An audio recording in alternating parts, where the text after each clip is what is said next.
Hey guys, Magnus Robber here, bringing you another Dead Walking Dead character video. Today we'll be looking at Duke, Lance, and the 21 other saviors killed at the roadblock in the Season 8 finale. We're mainly focusing on Duke and Lance, but then I figured we'd also cover the other dudes killed in the roadblock attack. But 17 of those dudes killed are literally only in that one scene, or two scenes, so I don't have the actors' names or anything interesting to say about them, but there are a few who cropped up more than just the finale. So first Duke. Duke is of course male. He is played by Stephen Shelton. He is late 30s and first appeared in Wrath. Lance is of course male. He is played by Colin Dennard. He is early to mid 20s and also first appeared in Wrath. Then the others. Now obviously I don't have their character names because they don't have any, so I'll be using the actor's surname to represent the character. So first we have Harville. He is of course male. He is played by Melvin John Harville. He's 50s to 60s and first appeared in Twice as Far.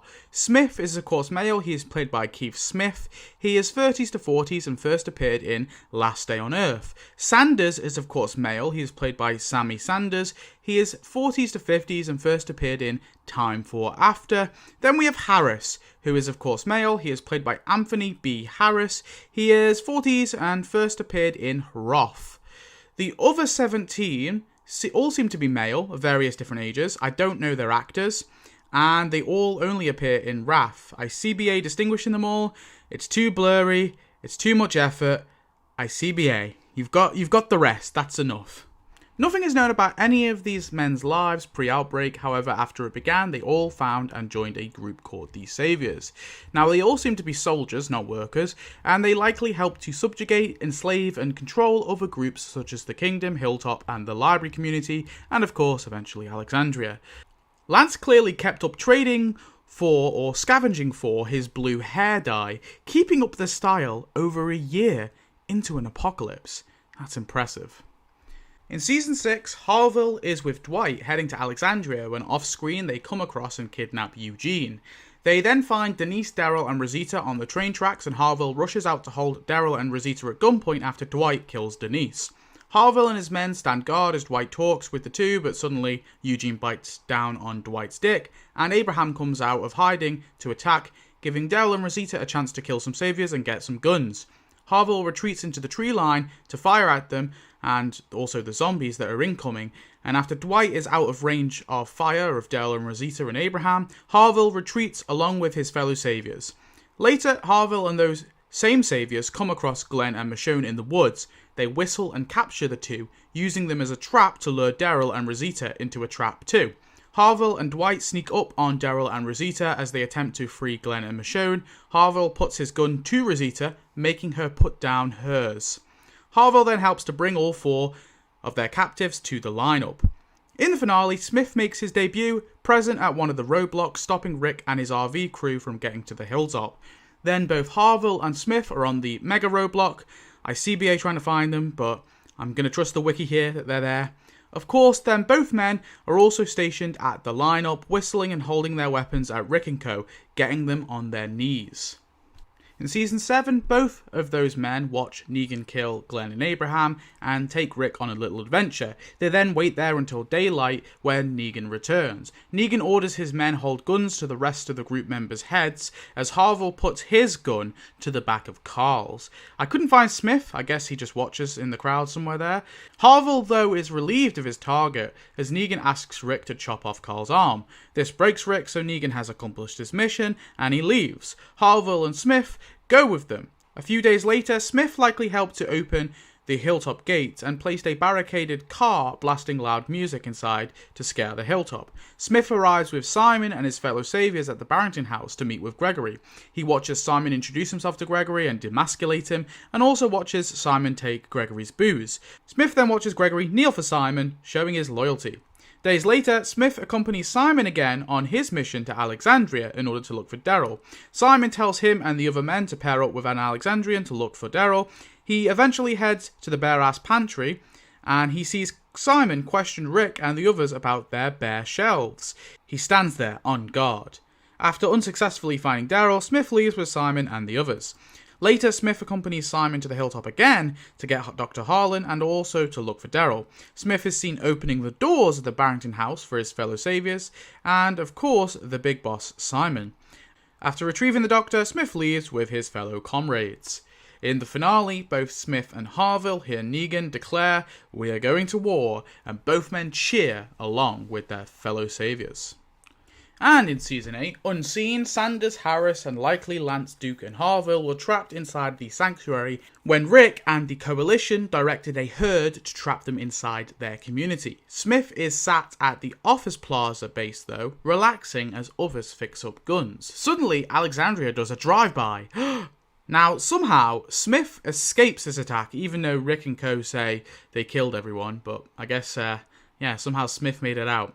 Sanders then makes his debut after Daryl rams a garbage truck into the sanctuary, letting a herd inside. Sanders helps to shoot at walkers and get people to safety. Sometime after this, under the direction of Eugene, Sanders helps to shoot walkers in order to clear a path in order to be free of the walker barrier. Sanders accompanies Negan to Alexandria and helps to fire grenades over the walls. He then barges into the community looking to capture the residents with, of course, no luck. Some days pass and both Smith and Sanders are directed by Simon to go on a mission to visit the scavengers. They help to take the guns from the scavengers, and after Simon doesn't feel the remorse from Jadis, he begins shooting and eventually orders Sanders, Smith and the rest of his men to kill all the scavengers, which of course Sanders and Smith are happy to do so. Jeez. And after this, they return to the sanctuary.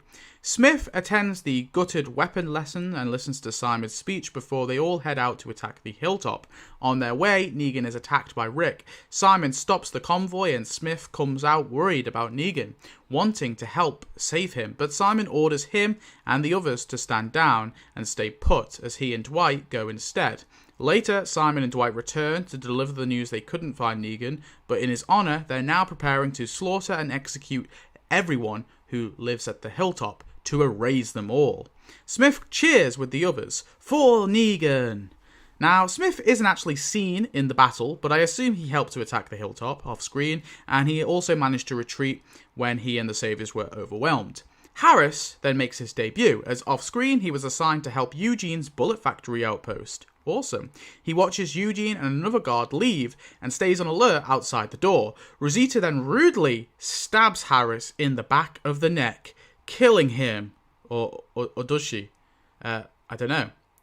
Anyway, Smith at the sanctuary watches the Simon and Negan fight unfold. He listens to Simon's little speech before the brawl occurs, and he witnesses Negan kill Simon. It turns out that Harris also was there. He survived that knife to the back of the neck pretty easily, as he also witnesses the fight. I guess he also teleported there too. So he also watches Negan kill Simon. Crazy that he survived that knife wound and somehow teleported to the sanctuary. I mean, it's just like he obviously has supernatural abilities. Either that, or The Walking Dead was lazy and reused an extra. Who knows though? And then in the finale, Lance, Duke, Harville, Sanders, Harris, Smith and the 17 other ones all load up and ready their guns for the final battle against Rick and friends. Negan calls over to Duke and Lance and hands them over a map. Sanders is there too. Negan directs them where to set the roadblock and highlights the map that shows them where to retreat if there is trouble. Lance assures Negan that they'll have it locked down, and he and his men head out to the roadblock, along with the others, including all those unnamed and ones that we haven't seen until this episode. So, get a good look at them. There they all are. Woo! Anyway, they head off to set the roadblock with walkers, but of course Negan had basically sacrificed all these men for the cause. They all help to unload walkers off the truck, and they begin to put them into place, setting up the roadblock. All of them mulling around as they set it up, not knowing that Rick and the militia are spying on them. One guy lifts a bucket off the walkers' heads. Suddenly, this happens to Lance, Harville, Sanders, Harris, Smith, and the other 17 others. Shot to death by the militia. Damn, so sad to see. However, Duke manages to survive this initial attack and he hides behind a car. Morgan tosses Smith's body looking for stuff as Duke pants in fear. Morgan finds him and Duke pleads with Morgan, saying he gives up, he surrenders, he is done, he begs, but Morgan does this to Duke. Stabbed in the gut and then his throat slit by Morgan. All of their bodies are likely left there to rot. R.I.P. Lance, Duke, Harville, Sanders, Harris, Smith, and the 17 others. You'll be missed greatly by the community, I'm sure. Okay, so I had so much fun doing Where's Wally with these guys. Really, it was a joy. I've not gone crazy, I swear. It's interesting that Negan sacrifices his men like this, considering his whole mantra of people are a resource. There wasn't another way to get the fake plans into Rick's hands, like maybe even just sacrificing 1 or 2 dudes, but why sacrifice 23 men? My headcanon is that he sacrificed Harville because he was a Dwight loyalist. We always saw him alongside Dwight after all. He sacrificed Smith and Sanders because both of these guys were Simon loyalists, and he sacrificed Harris because he was freaked out by his ability to survive a knife to the neck, and also because he can teleport. Then the other 17 also must have been either Simon or Dwight loyalists. As for Duke and Lance, it's clear Negan just saw them as pathetic. Maybe he just thought they were more of a liability than a use.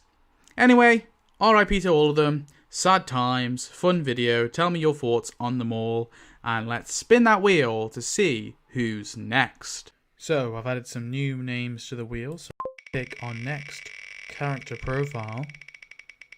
It's going to be on